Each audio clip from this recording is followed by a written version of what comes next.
Someone says one sentence, one comment, one look, one email, and suddenly your mood changes. Your heart rate rises.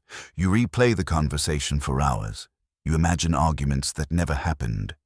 You feel angry, ashamed, defensive, anxious, or rejected. The event lasted 10 seconds. The reaction lasts 3 days. Why?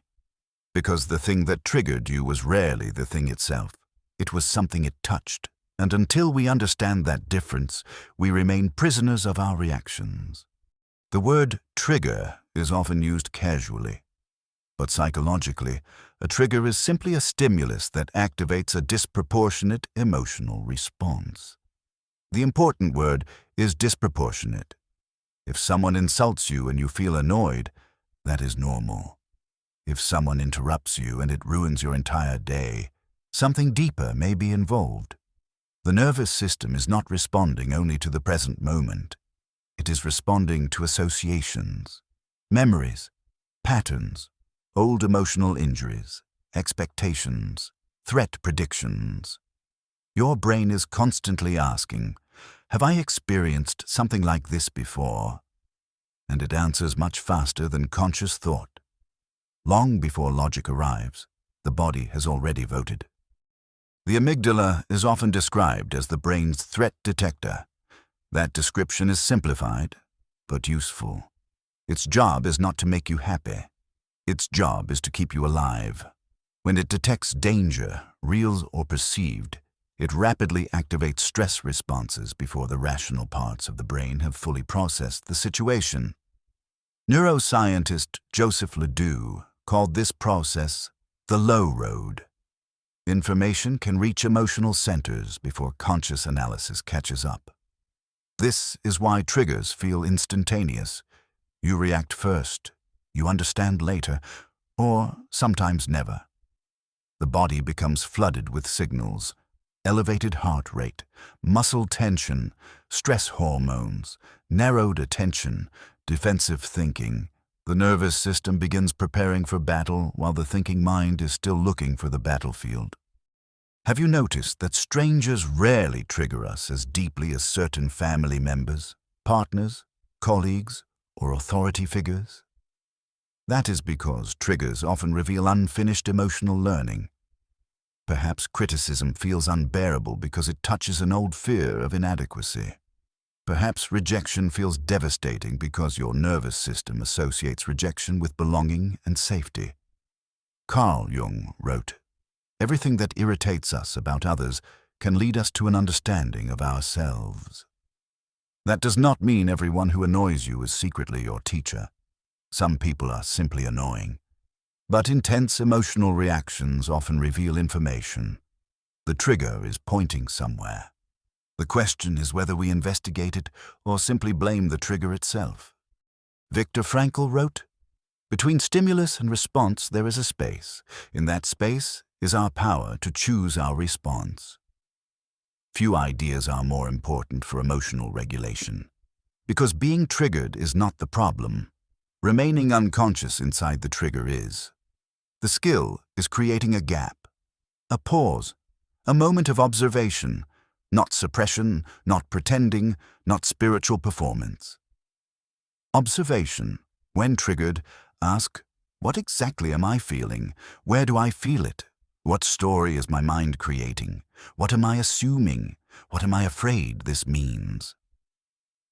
These questions recruit the prefrontal cortex, the part of the brain involved in reflection, regulation, and decision-making. In simple terms, curiosity helps calm the alarm system. Imagine your manager sends a short email, "Can we talk tomorrow?" That is all. No explanation, no context, just 5 words. One person thinks, "Fine." Another thinks, "I'm getting fired." Another thinks, "They are disappointed in me." Another thinks, "I must have done something wrong." The email did not create the anxiety, the interpretation did. The nervous system filled uncertainty with a familiar story, often an old story. This is why 2 people can experience the same event and react completely differently. The trigger is not just the event, it is the meaning attached to the event. So how can we stop being triggered? No healthy human becomes emotionally invulnerable, but we can become less reactive. Step 1. Name it. Research shows that labeling emotions can reduce activity in threat processing regions and increase regulation. Instead of, "I'm angry," try, "I notice anger." Instead of, "I am rejected," try, "I notice fear of rejection." The difference seems small. Neurologically, it is not. You stop becoming the emotion, you begin observing it. Step 2. Regulate the body. The mind follows the body more than most people realize. Slow breathing, walking, movement, cold water on the face, relaxing muscle tension, these signals communicate safety to the nervous system. A calm body thinks differently than a threatened body. Step 3. Question the story. Ask, what evidence supports this? What evidence does not? Am I reacting to the present or to a memory? Would I interpret this differently if I felt calm? Triggers thrive on unquestioned narratives. Step 4. Expand your window. Do not immediately escape every uncomfortable feeling. Stay with mild discomfort for a few minutes. Allow anxiety to exist without solving it instantly. Allow awkwardness without fixing it. Allow uncertainty without researching it at midnight. The nervous system learns, I can survive this, and that lesson changes everything. Many triggers are not obstacles. They are invitations, not pleasant invitations, not charming invitations, but invitations nonetheless, an invitation to examine old wounds, old beliefs, old fears, old identities. The goal is not becoming untriggerable. The goal is becoming harder to hijack, to remain present when emotions arise, to feel deeply without immediately surrendering control, to respond instead of react. Marcus Aurelius wrote, "You have power over your mind, not outside events." Not because emotions should be suppressed, but because freedom begins when we stop confusing every feeling with reality. Most people spend years trying to control the world so they never feel triggered.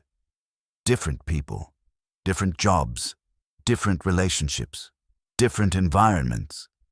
But eventually they discover something frustrating. The trigger keeps returning, in a different form, a different face, a different conversation, a different email. Because the true work was never outside, it was inside the reaction itself. The moment between event and interpretation, between sensation and story, between feeling and action. That is where emotional freedom lives, not in avoiding discomfort, but in learning that discomfort does not control you. If this video resonated with you, subscribe to Atlas of Becoming and click on the screen for the next video, The Hidden Cost of Work Burnout. Because many emotional reactions are amplified not by weakness, but by exhaustion. And understanding burnout may help explain why everything feels harder than it should.